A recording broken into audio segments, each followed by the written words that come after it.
Good afternoon, and welcome to another episode of We the People podcast show. I'm Karina Schmidt, and I'm your host today. I'm here with Julie McCormack. She's running for state rep in District 76 in Southwest Florida. Julie, welcome to the new We the People podcast show, where we get the message out to the people, for the people, not by a big government. How are you Thank you today? for having me. I'm so happy to You're be here. welcome. I'm so happy to have you here.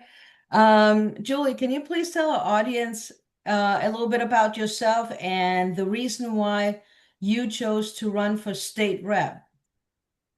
Okay, so I am a rancher. I am a farmer. I run McCormack Ranches and have been for the last 11 years that we've been open. I started it with literally $5 in a chicken, and we have done phenomenal work with community gardens, food banks, local education and such. We do a lot of conservation work as well. I studied zoology and microbiology in college and university, and I have a master's in statistics. Very good. Now, tell me, how do you differ from your opponent? Because there must be a reason behind, you were not happy with something. What is it that sets you apart from Vanessa Oliver, your opponent, and what makes you a better candidate to represent the people that are in your area versus what she's been doing for the last 2 years? So I'm heavily involved in conservation and agriculture. And for the last 10 years or so, I have seen the creek in my backyard drain. I live on Alligator Creek in Punta Gorda, and this has historically been an estuary, a nursery, essentially for redfish, tarpon, snook, some of our most essential game fish, to our sporting fishing industry in Southwest Florida. And there are two tarpon in my backyard that we treat like pets. They love to come up for snacks and such, and they used to be able to jump out of the creek and, do all kinds of tricks for us, come right up to the dock. And now for them to even get within 5 feet of the dock, they have to lay on their sides and scrape their bellies and backs in the sand to even get a look at us, which is just pitiful. We've been selling all of our water to the airport, to Fort Myers, to Cape Coral to support the massive overdevelopment that's happening there. Hmm. Our our incap our impact fees are not high enough in Charlotte County. It's about $6,200 in impact fees to put a house in, and that just doesn't cover even the infrastructure to support something like that, let alone the essential services. So we're seeing ourselves, me me and you and everyone else as taxpayers have to foot that bill essentially in order to keep this development going. And it's having a very negative impact, not just on our environment, but also on our communities. We're seeing our taxes rise year over year, and it's really just not fair to us as people. And with this past legislative session, we had two bills. We had the Punta Gorda water takeover and the utility bill come into the House, along with the utilities bill, Senate companion bill. And these were bills that Vanessa Oliver introduced that essentially she tried to strong arm us into accepting. Nobody wanted it. Everybody knew that this was a bad idea. It would overhaul our ability to control our water, to control our environmental resources. And a lot of farmers were very angry about it because these forced connections would essentially eliminate their capability to operate their farms in the way that they do. There is a huge difference monetarily between using well water and city water. There's also a quality issue there. I waited and I waited so long. I didn't even file until March. And that's because I was waiting for someone who had experience, who might have, you know, run against her, and nobody did. So I decided to throw my hat in the ring to protect people, to protect my neighbors, to protect my own family. Because what we're seeing right now is a representative that doesn't listen, who thinks that she knows best. It literally uses taglines like, "Trust me, I'm a lawyer." When's the last time you could trust a lawyer? Yes. Especially a development litigation lawyer. I think we all know the answer to that question. Right. Like this is the type of lawyer that developers call in when they need to push something forward that the people do not want, that is not environmentally sound or scientifically safe or agreed upon by So where anyone. you set yourself apart is that you represent the people, is what I'm hearing, whereas she represents big dollars, big companies, lawyers, and the like. Absolutely. Absolutely. And So you can look at that leads me into, do you identify yourself with like America First, a healthy strategy for the United States?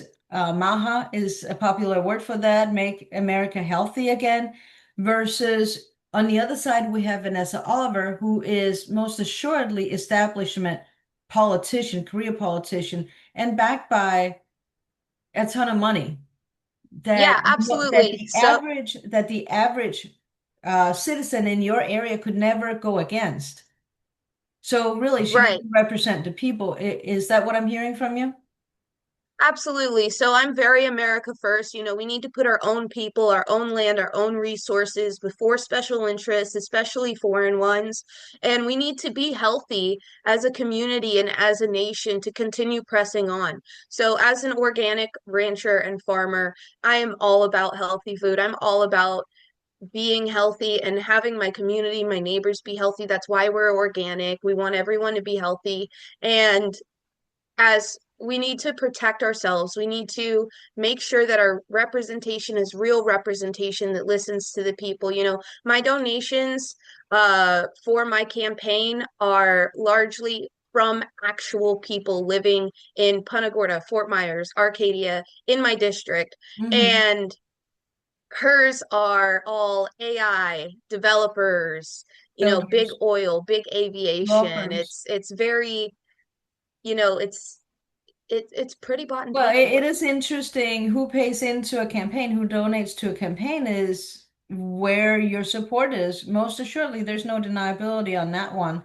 You can't deny that at all. What are some of the areas that you will work on as a state representative to bring back a limited government, which is one of the things that we the people really profoundly believe that we must have, and we have the right to a limited government, a constitutionally limited government.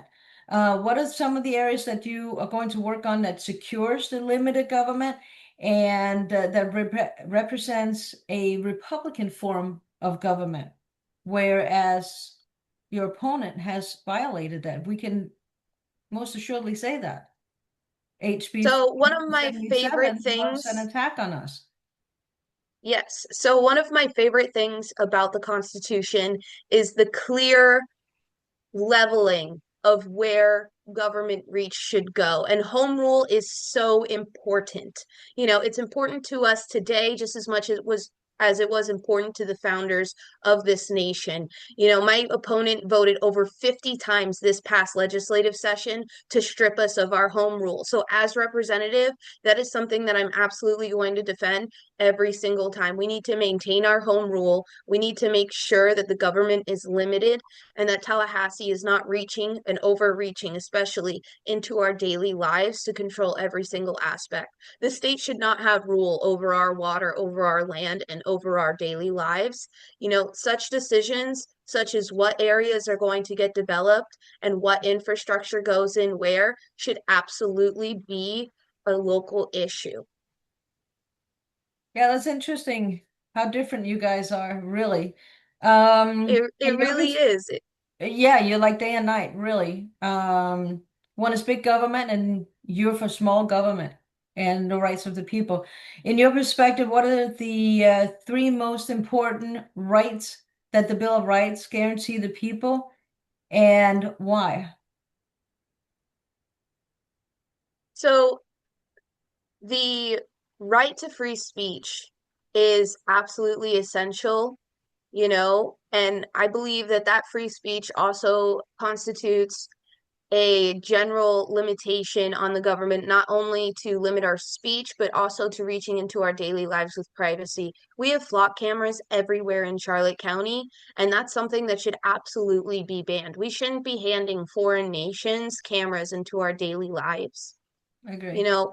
And then there is also clearness on voting and who can vote and where. There has been a lot of evidence as well as witnesses that have come out of our elections, our local elections departments, that have been whistleblowers on some very, very serious allegations going on in there, especially with tampering and elections fraud. So we need to make sure that our elections are clean and fair. And then as well, we have, You okay? yeah, sorry, brain That's blank for a second there.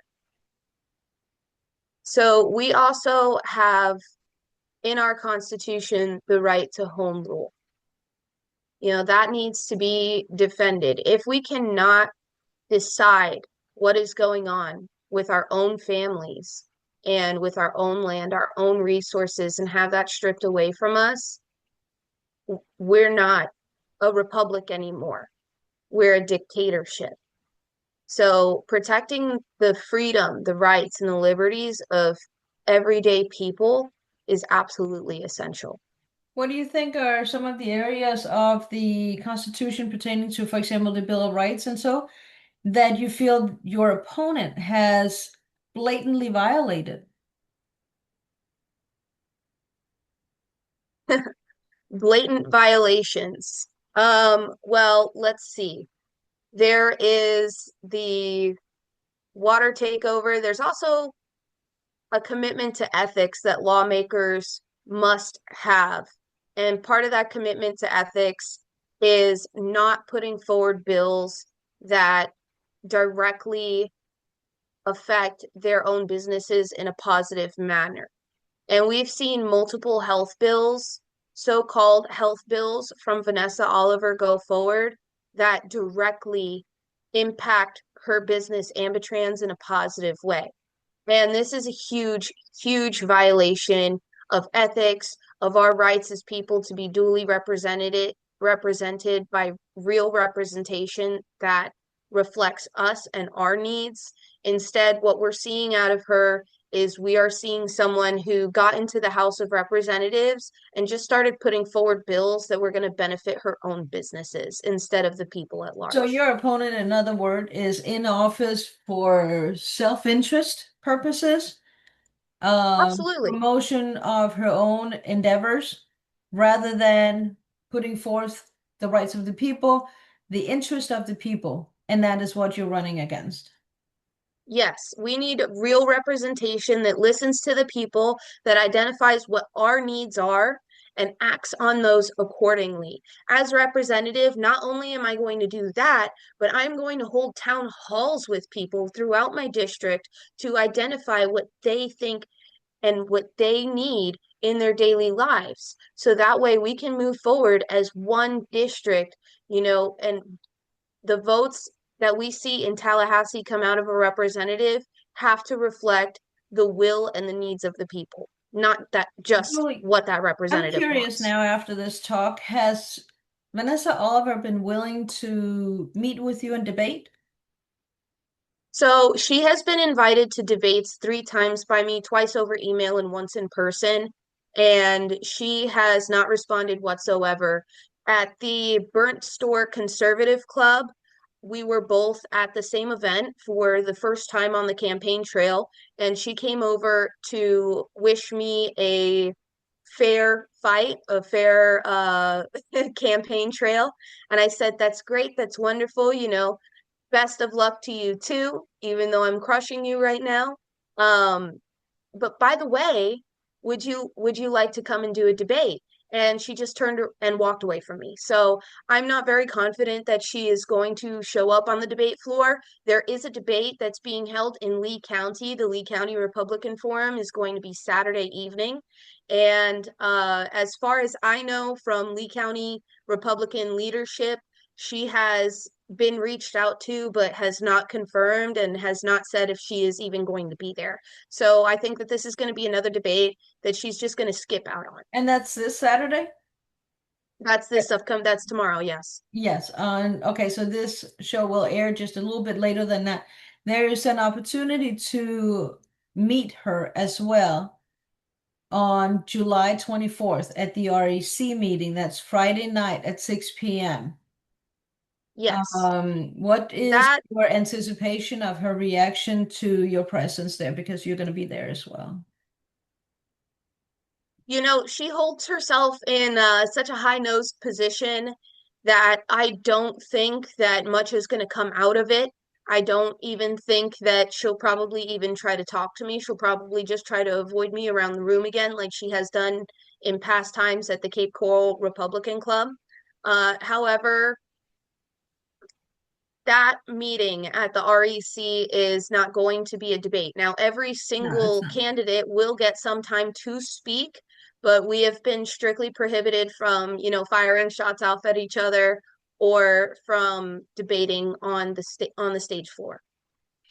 All right. Well, more on that when we see how it rolls out on the 24th and tomorrow on July 18th when Yeah. the next one is an opportunity to get answers. Julie, how can people reach out to you and support your campaign? So they can reach out to me through Instagram, Facebook, or directly on my website. They all share the same username, and that's McCormack for Florida. McCormack, FOR, the whole word, Florida.com. That's the website. They can reach out, they can donate, they can sign up to be a volunteer, they can sign up for the newsletter of events, and they can just hop in, plug in, and get involved. Very good. I encourage everybody to like, subscribe, and share this video with Julie McCormack. Get the message out to the people. The next meeting for We the People Club is on Monday, August 3rd at 6 p.m. We meet at Mission Barbecue in Port Charlotte. And our speaker there will be David Kalin Jr. He ran for supervisor of elections in 2024 and has a lot to say about how the elections office handle ballots, among other things. Julie McCormack, I'm very happy to have had you on the show here. Good luck with your campaign. We will certainly hear more about your view on voter fraud. That will be another show with you coming up. Thank you everybody for watching. Again, like, share, and subscribe. Thank you for joining us today. Have a great day.